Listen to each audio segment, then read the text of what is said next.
Hello दोस्तों, स्वागत है आप सभी का हमारे YouTube चैनल टॉपर्स मार्कशीट में। हम लोग पढ़ रहे हैं क्लास 10 इकोनॉमिक्स का चैप्टर ग्लोबलाइजेशन। दोस्तों, ये इस सीरीज़ का सेकेंड पार्ट है।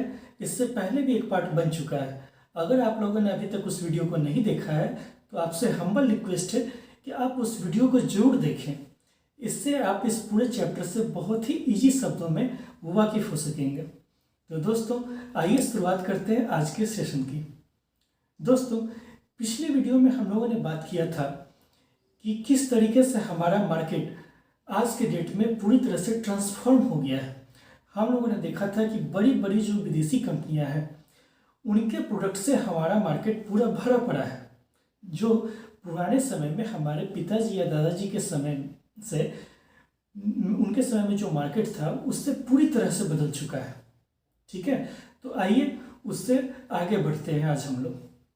दोस्तों, ये जो बड़ी बड़ी कंपनियां हैं जिनका व्यापार एक देश से दूसरे देश तक फैला हुआ है, ऐसी कंपनियों को ही जो एक देश से दूसरे देश तक, या फिर इसको दूसरे शब्दों में कहें तो ऐसी कंपनियां जिनका व्यापार दुनिया के एक से अधिक देशों में फैला हुआ है, इनको मल्टीनेशनल कंपनीज या बहुराष्ट्रीय कंपनियां कहा जाता है।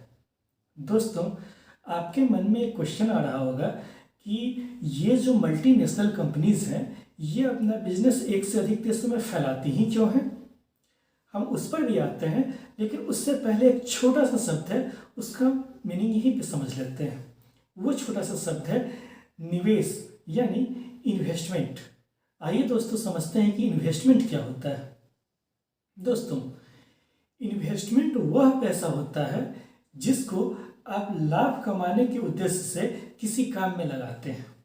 जैसे अगर आपके पास कुछ पैसा है, आपकी बचत का, सेविंग का कुछ पैसा है, और आप सोचते हैं कि इसको हम किसी काम में लगा देते हैं, तो मेरा ये जो पैसा है, मान लीजिए कि आपके पास 10,000 रुपये थे आपकी सेविंग्स के, और आप ये सोचते हैं कि इस पैसे को हम किसी दूसरे काम में लगा देते हैं।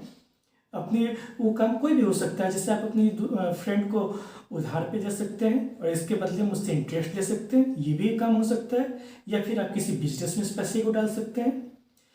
तो चाहे आपने अपनी फ्रेंड को इस उद्देश्य से वो पैसा कर्ज पे दिया है कि उसके बदले आपको इंटरेस्ट मिलेगा, या फिर आपने किसी बिजनेस में वो पैसा इसलिए लगाया है कि आपको बदले में प्रॉफिट होगा। तो जैसे ही ये प्रॉफिट की भावना आपके मन में आ गई, तो आपने ये जो पैसा लगाया था ये पैसा इन्वेस्टमेंट कहलाएगा। आशा है दोस्तों कि आपको इन्वेस्टमेंट शब्द का मीनिंग बहुत ही अच्छे तरीके से समझ में आ गया होगा। तो आइए अब हम लोग समझते हैं कि ये जो बड़ी बड़ी मल्टीनेशनल कंपनी है ये किसी देश में इन्वेस्टमेंट क्यों करती है। दोस्तों, ऐसा नहीं है कि ये कंपनी किसी देश में बिल्कुल ऐसे ही फ्री में इन्वेस्टमेंट कर देती है, बल्कि इसके पीछे एक बहुत सोची समझी रणनीति होती है, एक स्ट्रेटजी होती है। तो आइए समझते हैं कि इन कंपनी की ये रणनीति क्या है। इसको समझने के बाद आप भी इन कंपनीज की तरह ही हो सकता है कल को एक बहुत सफल बिजनेसमैन हो जाए। दोस्तों, ये कंपनियां किसी देश में इन्वेस्टमेंट करती हैं, इसके पीछे कई सारे फैक्टर्स होते हैं।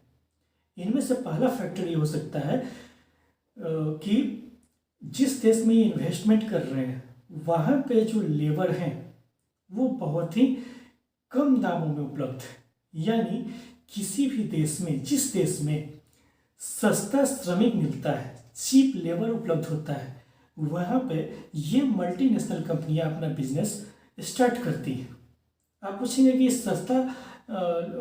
सस्ते श्रमिक या फिर चीप लेबर का क्या मतलब होता है। दोस्तों, चीप लेबर का मतलब है कि जब मजदूर अपने काम के लिए, या फिर कोई भी आदमी, मजदूर का मतलब ये नहीं समझना कि बस वो जो किसी काम में लगे हुए हैं, सड़क बनाने के काम में लगे हैं या घर बनाने के काम में लगे, वो नहीं।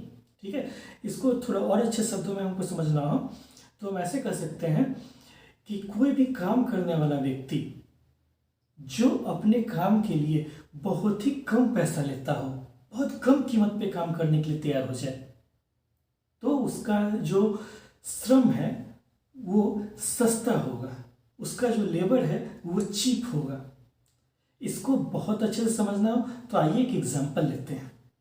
दोस्तों, अमेरिका की बहुत सारी कंपनी भारत में अपना कॉल सेंटर स्थापित करती है। ठीक है, अब आप पूछेंगे कि कंपनी अमेरिका की है और वो अपना कॉल सेंटर भारत में क्यों लगा रही है। तो इसका आंसर है दोस्तों कि भारत में बहुत सारे ऐसे लोग हैं जो कि इंग्लिश बोलना बहुत अच्छी तरीके से जानते हैं और इनको काम की भी ज़रूरत है। आपको तो पता है कि हमारे देश में बेरोजगारी इतनी ज़्यादा है, अनएम्प्लॉयमेंट का लेवल इतना ज़्यादा है कि कहीं भी कोई वैकेंसी निकलती है या जॉब के लिए कोई न्यूज़ आता है तो एक छोड़िए लाखों लोग पहुंच जाते हैं। तो आपको क्या लगता है ऐसे कंडीशन में क्या होता होगा? ऐसे कंडीशन में दोस्तों जो जॉब देने वाली कंपनी है वो ये बोलेगी कि जो सबसे कम दाम में, सबसे कम मूल्य पे, सबसे कम वेतन में काम करने के लिए तैयार हो जाएगा उसको हम ये जॉब देंगे।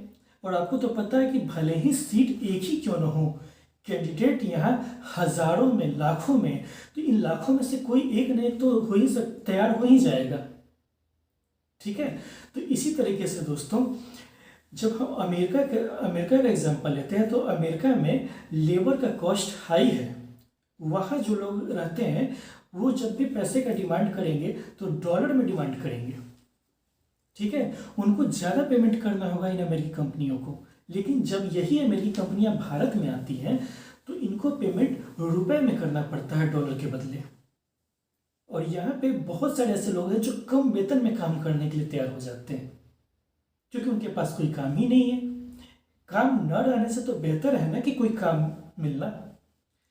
इसलिए ये जो बड़ी बड़ी मल्टीनेशनल कंपनियां हैं ये क्या करती हैं कि उन देशों को खोजती है जहाँ पे जो श्रमिक हैं, लेबरर्स हैं, बहुत सस्ते दामों में इजीली अवेलेबल हो। ठीक है, दूसरा क्या कारण हो सकता है दोस्तों? दूसरा कारण हो सकता है कि किसी देश की गवर्नमेंट की पॉलिसीज ऐसी होती हैं कि वो मल्टीनेशनल कंपनीज को अपनी तरफ आकर्षित करती हैं, अट्रैक्ट करती हैं। आप पूछेंगे कि गवर्नमेंट की ऐसी कौन सी पॉलिसी हो सकती है, तो आइए समझते हैं कि गवर्नमेंट की ऐसी कौन कौन सी पॉलिसी है। दोस्तों, किसी भी कंपनी को अपना फैक्ट्री लगाने के लिए क्या क्या चाहिए होगा? आप सोचिए कि अगर आपको एक फैक्ट्री लगाना है तो आपको सबसे पहले ज़मीन चाहिए होगा। फैक्ट्री लगाने के लिए अगर ज़मीन का टुकड़ा है, भूमि का टुकड़ा है, उसी पे आप अपना फैक्ट्री लगाएंगे ना। इसके बाद आपको सस्ती बिजली की जरूरत पड़ेगी। आपके जो फैक्ट्री में मशीन होंगे वो इलेक्ट्रिसिटी पे वर्क करेंगे तो आपको इलेक्ट्रिसिटी की जरूरत पड़ेगी। ठीक है, तो दोस्तों कई बार जो किसी देश की गवर्नमेंट होती है या फिर स्टेट गवर्नमेंट है, ये कंपनियों को अपनी तरफ अट्रैक्ट करने के लिए इन कंपनियों को बहुत ही सस्ते दामों में या कभी कभी तो बिल्कुल फ्री में इनको फैक्ट्री लगाने के लिए फ्री में या सस्ते दामों में जमीन उपलब्ध करवाती है। इसके साथ साथ और क्या सुविधा दे सकती है कि इन कंपनियों को सरकार बहुत ही सस्ते कीमत पे बिजली दे सकती है। तो इन कंपनियों के लिए फ़ायदा हुआ ना कि एक तो ज़मीन फ्री का मिल रहा है या कम दाम पे मिल रहा है, दूसरी तरफ बिजली भी सस्ती मिल रही है। तो ऐसे में ये कंपनियाँ अट्रैक्ट होकर इन देशों में आती हैं। अब आप पूछेंगे कि इससे गवर्नमेंट को क्या फ़ायदा होगा, सस्ती बिजली देने से या फिर ज़मीन देने से? गवर्नमेंट को भी फायदा है दोस्तों। जब ये कंपनियां उस देश में आई तो ऐसा तो नहीं है ना कि अपने साथ काम करने के लिए जितने भी लोग होंगे अपने देश से ही लेकर आएंगे। जैसे आप अमेजन कंपनी का एग्जांपल लेंगे, ठीक है, तो अमेजन वैसे तो अमेरिकी कंपनी है, लेकिन जब ये कंपनी भारत में आई तो इस कंपनी में यहाँ काम करने वाले हजारों डिलीवरी बॉय भारत के हैं। इन डिलीवरी बॉय को भारत में काम मिला है, इनको वर्क मिला है, रोजगार मिला है। इस रोजगार के अवसर को बढ़ाने के लिए गवर्नमेंट ने इन कंपनियों को कभी कभी क्या होता है टैक्स में छूट देती हैं, सस्ती बिजली देती है या फिर ज़मीन भी सस्ता देती है। ठीक है दोस्तों, ये तो दूसरा कारण था। तीसरा कारण क्या हो सकता है? तीसरा कारण ये हो सकता है दोस्तों कि कभी कभी किसी कंपनी का मार्केट से कंपनी ये देखती है कि उसकी फैक्ट्री का मार्केट से नज़दीकी बहुत ज़्यादा हो। ठीक है, जिससे उदाहरण हम यहाँ पे एक और लेंगे। आप इमेजिन कीजिए कि एक कंपनी है, इस कंपनी का नाम अगर आपको रियल लाइफ के एग्जांपल से समझना हो तो आप टाटा कंपनी का एग्जांपल ले सकते हैं। टाटा कंपनी जब अपने शुरुआती चरण में थी, शुरुआती स्टेज में थी, तो उन्होंने अपनी कंपनी झारखंड के जमशेदपुर में लगाई। जमशेदपुर में उन्होंने क्यों लगाया था? क्योंकि जमशेदपुर से आसपास लोहे की खानें थी। इस लोहे को पिघलाने के लिए कोयले की जरूरत होती है, फर्नेस में, भट्ठी में। तो झारखंड में आपको पता हो कि कोयले की खदानें भी हैं, ठीक है। प्लस क्या है कि जमशेदपुर से नज़दीक कोलकाता है। कोलकाता एक महानगर है, तो कोलकाता में बहुत सारे लोग रहते हैं। वहाँ पे जो लोहा ये कंपनी टाटा कंपनी बनाती है, उस लोहे की खपत बहुत आसानी से हो सकती है, कंजम्पशन बहुत ज़्यादा है। तो क्या हुआ, बाजार से नज़दीकी भी तो हुई ना।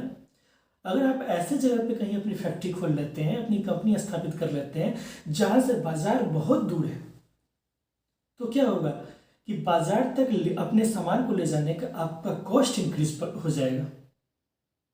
उसके साथ साथ लोगों से भी, आपके कस्टमर से आपकी दूरी बढ़ जाएगी। आपके पास बहुत सारे कस्टमर्स अवेलेबल नहीं होंगे। तो यहाँ तो हम लोगों ने एक लोकल कंपनी टाटा कंपनी का एग्जांपल लेके देखा था। इसी तरह से फॉरेन कंपनीज भी होती हैं दोस्तों, इसी तरह से फॉरेन कंपनीज काम करती हैं कि वो भी कहीं भी कंपनी लगाने से पहले इस बात पे विचार करती है कि उनकी जो फैक्ट्री है वो बाजार से नज़दीक है या दूर है, जो प्रोडक्शन वो करेंगे उसका खपत बहुत ईजी तरीके से होगा या नहीं होगा। तो दोस्तों ये तो कुछ कारण थे जिससे प्रभावित होकर कोई भी कंपनी, मल्टीनेशनल कंपनी, किसी भी कंट्री में, दुनिया के किसी भी कंट्री में अपनी फैक्ट्रीज स्थापित करती है, ठीक है। तो आइए अब हम लोग वीडियो की समाप्ति की तरफ चलते हैं। इससे पहले इस वीडियो में हम लोगों ने जो सीखा है उसको जल्दी से समराइज कर लेते हैं। सबसे पहले हम लोगों ने सीखा था कि इन्वेस्टमेंट क्या होता है। कोई भी पैसा जिसको हम लोग लाभ कमाने के उद्देश्य से किसी काम में लगाते हैं उसको इन्वेस्टमेंट कहा गया है। इसके बाद हम लोगों ने देखा कि मल्टीनेशनल कंपनीज किसी भी कंट्रीज में अपना फैक्ट्री क्यों लगाती है। इसके पीछे कई फैक्टर काम कर रहे थे, जैसे बाजार से नज़दीकी, गवर्नमेंट की पॉलिसीज, चीप लेबर। दोस्तों नेक्स्ट वीडियो में हम लोग चर्चा करेंगे कि मल्टीनेशनल कंपनीज अपना वर्क कैसे करती हैं, ये कैसे कैसे चालाकियाँ अपनाती है किसी भी कंट्री में जाके। तो आप इस चैप्टर के 3rd पार्ट के वीडियो में जरूर देखिए। तब तक के लिए धन्यवाद, थैंक यू।